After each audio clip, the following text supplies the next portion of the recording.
Oh, okay.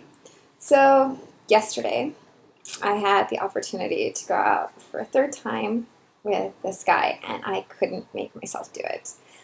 I got so scared that if he spent too much time with me, that he would just start seeing all my flaws, and he wouldn't like me anymore, and all these other things.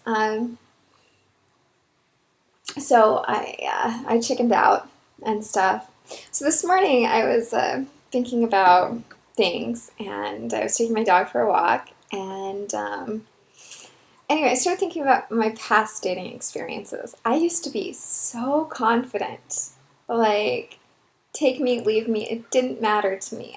My self-worth was not based upon anybody else's acceptance.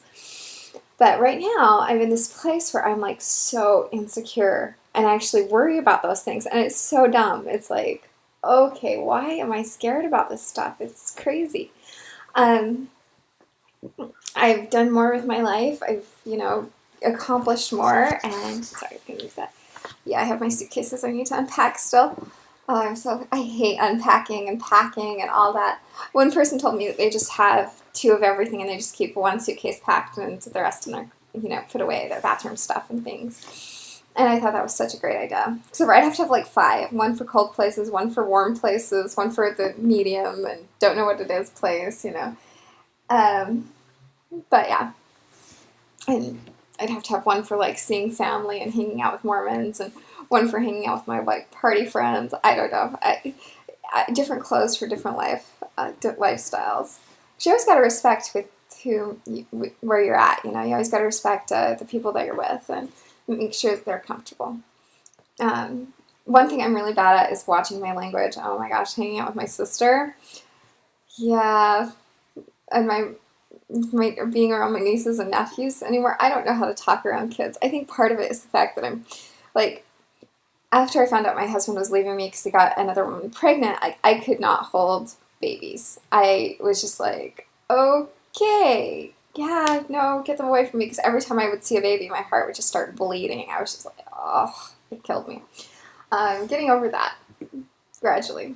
Being around my nieces and nephews helped. They're awesome kids.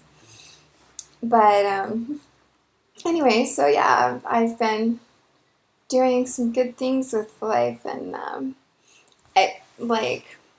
okay, so I need to stop tapping this desk because I was listening to my video. I finally watched it after I put it up on Facebook to see how it was, and I was hearing my tapping in the background, and it was driving me crazy. I'm like, Ashley, you need to not tap the desk anyway. I guess I can tap the chair and maybe it won't sound so bad.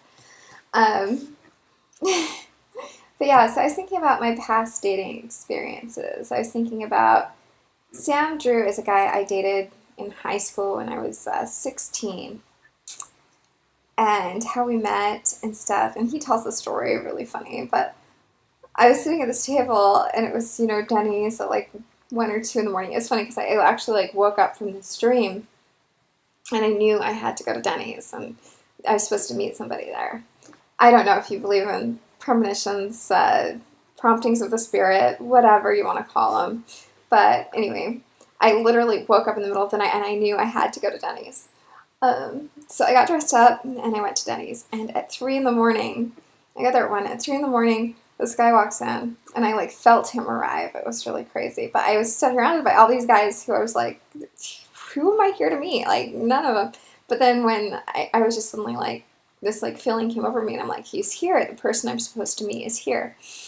And anyway, so I like turn around and I see him through the window walking in, this guy in this black leather jacket, and I think he was wearing a hat at that moment, and I couldn't really see his face, but I just knew it was him. We have been friends ever since. But the instant he came in, there was an instant connection. We talked for 2 days straight. 2 days, we didn't sleep, we just talked. It was just a really amazing connection. And he helped me through the death of Talita, and if it weren't for him, I never would have met Art. And like, my life would not be where it's at if I had not followed that get up at 1 in the morning and go to Denny's feeling. So much of my life changed because of that experience. It took me on a whole different path in my life. Sorry, I look all kind of pale today. I'm just, ugh, I don't know, I'm so freaking anemic. Uh, yeah, it's kind of bad. I gotta go eat some meat so I don't pass out. Um, oh my gosh, so being around people who are vegetarian in California is crazy. Like, I say I have to eat meat, and they don't understand. I was vegetarian for like 7 years almost in my life. And then I got to a point where I had to start eating meat again. And yeah, it might disgust them and gross them out, but whatever. You know, I was in this one relationship where the guy was always telling me how disgusting I was. And every time I put a piece of meat in my mouth or any type of food like chocolate or cheese or things like that, it was a really bad relationship. Like, I look the way I do now, and he was always telling me I needed to lose weight. I needed to lose 20 pounds is how it started off with, and then it got to 40 pounds. And at the time, I weighed 110. If I had lost 40 pounds, I would have gone down to about 70 pounds, 78 pounds, yeah. And I would have been on the brink of death. But he always was telling me that I needed to lose weight. Like, I would start not eating and things. I would stop eating and stuff, and I would sit there and I would look in the mirror every day wondering what was wrong with my body. I mean, I actually posted a picture on Facebook one time after this experience, and I was like, you know, I I was like, this is what I'm like, I took this picture after somebody told me to lose 40 pounds, and I waited, sat there, and I waited for people to sit there and tell me that I really did need to lose 40 pounds. I thought that I had body dysmorphia, and I was seeing a thin person when I was actually fat. And I was really scared about it. And all these compliments started rolling in, because I literally posted a picture of me in my underwear. I took it down later, but this person was just always constantly telling me that I needed to lose weight, that I was too fat for this, that, and the other. Like, I was so fat that nobody would ever want to have sex with me, is what they were telling me. And anyway, it really hurt. And I lost a lot of confidence in that relationship, a lot of self-worth.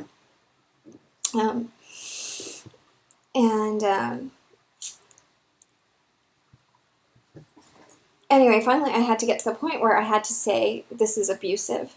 This needs to stop. And anyway, it was a very hard experience for me to go through, because the person counted my calories and I was afraid to eat in front of them. And I started packing around silverware and started packing around things like hiding food and stuff like that. Because I knew if I ate in front of them, they'd get mad at me.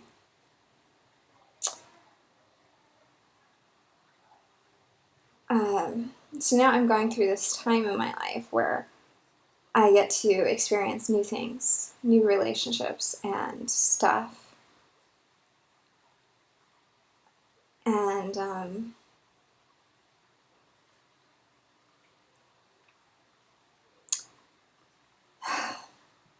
the guys I've been hanging out with have been, the guy, actually, there's only really been one. Hold on a second.